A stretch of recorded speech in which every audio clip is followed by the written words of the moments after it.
Assalamualaikum warahmatullahi wabarakatuh. Alhamdulillahi rabbil alamin. Wassalatu wassalamu ala asyrafil anbiya'i wa imamil mursalin Sayyidina wa maulana Muhammadin wa ala alihi wa sahbihi ajma'in, amma ba'd. Para pemirsa yang berbahagia, tahun baru Hijriah 1443 adalah tahun kebangkitan umat Islam. Kita tahu bahwa kalender Hijriah ini diinisiasi dan ditetapkan oleh seorang khalifah visioner, seorang khalifah yang luar biasa, Sayyidina Umar bin Khattab, sebagai tonggak kebangkitan Islam di muka bumi ini. Islam menampakkan pijar-pijar kebangkitannya saat Nabi dan para sahabatnya berhijrah dari Makkah ke Madinah. Nabi mengalami berbagai macam kendala, bahkan diembargo ekonomi selama bertahun-tahun. Kemudian Allah memberikan jalan keluar yang luar biasa. Karena sebelum Nabi hijrah ke Madinah, sudah banyak sahabat Nabi di Madinah yang berbaiat kepada Nabi, beriman dan mendukung penuh perjuangan Nabi. Oleh karena itu Nabi memerintahkan sahabatnya untuk berhijrah terlebih dahulu. Kemudian Nabi dengan perintah Allah berhijrah dengan sahabatnya yang begitu setia, Abu Bakar As-Siddiq. Penduduk Madinah menyambut kehadiran Nabi, menjemput kedatangan Nabi dengan penuh kebahagiaan, dengan tangis kesyahduan, menjemput sang pemimpin agung, seorang pemimpin perubahan yang mampu menerangi kegelapan umat manusia. Islam berkembang begitu pesat di Madinah. Nabi berhasil membangun kekuatan yang besar, baik kekuatan akidah, kekuatan pengetahuan, kekuatan militer, kekuatan politik, kekuatan ekonomi, kekuatan peradaban, dan kekuatan kerjasama di berbagai daerah. Para pemirsa yang berbahagia, apa kunci keberhasilan Nabi membangun pijar-pijar kebangkitan Islam di Madinah yang kemudian merambah kebangkitan Islam itu di seluruh Jazirah Arabiah dan bahkan di seluruh dunia, yang diteruskan oleh para generasi pelanjut Nabi Muhammad, para sahabat, tabi'in, tabi'in, dan sampai para ulama kita sekarang ini. Pertama, strategi Nabi di dalam membangun kebangkitan Islam di Madinah adalah menumbuhkan persaudaraan hakiki antara sahabat Ansor dan Muhajirin. Tidak ada diskriminasi, tidak ada privilege, tidak ada pembedaan, tidak ada keistimewaan antara Ansor dan Muhajirin. Keduanya sama-sama sahabat Nabi yang berjuang untuk membumikan, menegakkan ajaran Allah di muka bumi ini. Nabi mempersaudarakan sahabat Muhajirin yang datang dari Mekah tanpa bekal apapun, tanpa modal apapun, dan sahabat Ansor dengan tangan terbuka membantu menolong para sahabat Muhajirin sesuai dengan kemampuan yang mereka miliki. Persaudaraan yang hakiki antara Ansor dan Muhajirin ini menjadi modal besar Nabi di dalam mengembangkan dakwah Islam di Madinah.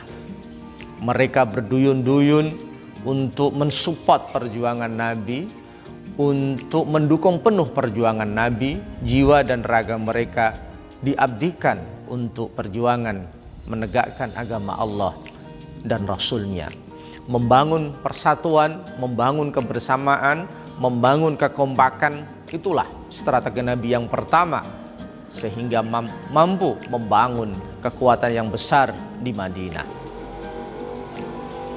Yang kedua, strategi Nabi sehingga mampu mengembangkan Islam di Madinah adalah dengan membangun dua pondasi besar. Yang pertama adalah masjid. Masjid di era Nabi betul-betul digunakan untuk meningkatkan keimanan dan ketakwaan kepada Allah Subhanahu wa taala. Masjid di era Nabi digunakan untuk melakukan sholat berjamaah, untuk menggelar pengajian-pengajian yang berisi nilai-nilai kearifan, berisi ilmu-ilmu yang bernas, yang bermanfaat, dan menjadi tempat musyawarah untuk mendiskusikan berbagai persoalan umat, berbagai persoalan kemasyarakatan, kebangsaan, kenegaraan, dan kemanusiaan. Masjid di era Nabi muncul sebagai satu pusat peradaban Islam yang luar biasa, baik dalam bidang akidah, baik dalam bidang keilmuan, baik dalam bidang sosial, baik dalam bidang ekonomi, dan lain-lain. Yang kedua, Nabi membangun pasar. Nabi sebagai seorang praktisi ekonomi yang sudah malang melintang dalam dunia ekonomi, baik menjadi penggembala kambing, menjadi pedagang, mengikuti pamannya Abu Thalib, atau membawa barang dagangannya Sayyidah Khadijatul Kubra, tentu faham bahwa para sahabat Nabi, khususnya muhajirin, membutuhkan kekuatan ekonomi dalam menopang perjuangan menegakkan agama Allah. Oleh karena itu, Nabi membangun pasar supaya para sahabat bisa melakukan aktivitas ekonomi, mencari penghasilan yang halal, dan menegakkan kehormatan seorang manusia, karena ekonomi adalah salah satu pilar manusia di dalam menggapai kehormatan dirinya sendiri dan keluarganya. Ma'asyiral muslimin wal muslimat, para pemirsa Kultum Lazisnu Wonokerto Maju yang berbahagia. Kunci yang ketiga Nabi membangun Madinah adalah dengan menciptakan politik yang kondusif, menciptakan kebersamaan tidak hanya pada orang muslim tetapi juga muslim dan non-muslim. Di era Madinah ini dikenal dengan Mitsaqul Madinah atau Madinah Chapter. Ada piagam Madinah. Di dalam piagam Madinah itu berisi kewajiban semua penduduk Madinah, baik yang beragama Islam, beragama Nasrani, beragama Yahudi, dan semuanya untuk bersama-sama menjaga ketertiban, menjaga persaudaraan, menjaga kerukunan, saling tolong-menolong dalam kebaikan, dan menghindari penindasan, menghindari kezaliman, menghindari pembunuhan, peperangan, dan hal lain yang merusak ukhuwah, merusak persaudaraan kemanusiaan. Piagam Madinah yang terukir di era Nabi ini menjadi sejarah yang luar biasa, bagaimana Islam hadir tidak hanya menyatukan umat Islam tetapi juga menyatukan seluruh umat manusia lintas agama, lintas sekte, lintas golongan dalam satu naungan persaudaraan yang hakiki. Oleh karena itu, salah satu tokoh utama Nahdlatul Ulama Kiai Haji Ahmad Siddiq merumuskan trilogi ukhuwah, 3 bangunan persaudaraan. Ada ukhuwah Islamiyah, persaudaraan antar sesama umat Islam. Ada ukhuwah wataniyah, persaudaraan antar sesama warga negara. Yang ketiga, ukhuwah basyariyah, persaudaraan antar sesama umat manusia. Trilogi ukhuwah inilah yang dibangun Nabi lewat piagam Madinah, sehingga seluruh umat manusia merasa damai, merasa memiliki tanah airnya, memiliki negaranya, dalam rangka sama-sama memajukan negaranya untuk menegakkan, menggapai keadilan, kemakmuran, dan kebahagiaan. Strategi Nabi yang keempat adalah dengan mengedepankan pengetahuan. Pada era Nabi ada satu tempat yang khusus di samping Masjid Nabi digunakan untuk mengajar, sehingga ini para pakar menyebutkan sebagai salah satu sejarah lahirnya pesantren. Jadi pada zaman Nabi banyak sekali orang-orang yang datang dari berbagai daerah untuk belajar dengan Nabi. Mereka tidak membawa bekal apapun sehingga dikatakan Ashabus Suffah, berada di bangunan di samping masjid. Nabi dengan sahabat menjamu mereka, memberikan beasiswa hidup kepada mereka, menjamin kehidupan mereka dan mendidik secara maksimal. Baik Nabi dan para sahabat-sahabat Nabi sesuai dengan kemampuannya memberikan sumbangan harta dan mengajar mereka supaya mengenal Allah dan Rasul-Nya, mengetahui hukum-hukum Allah dan Rasul-Nya.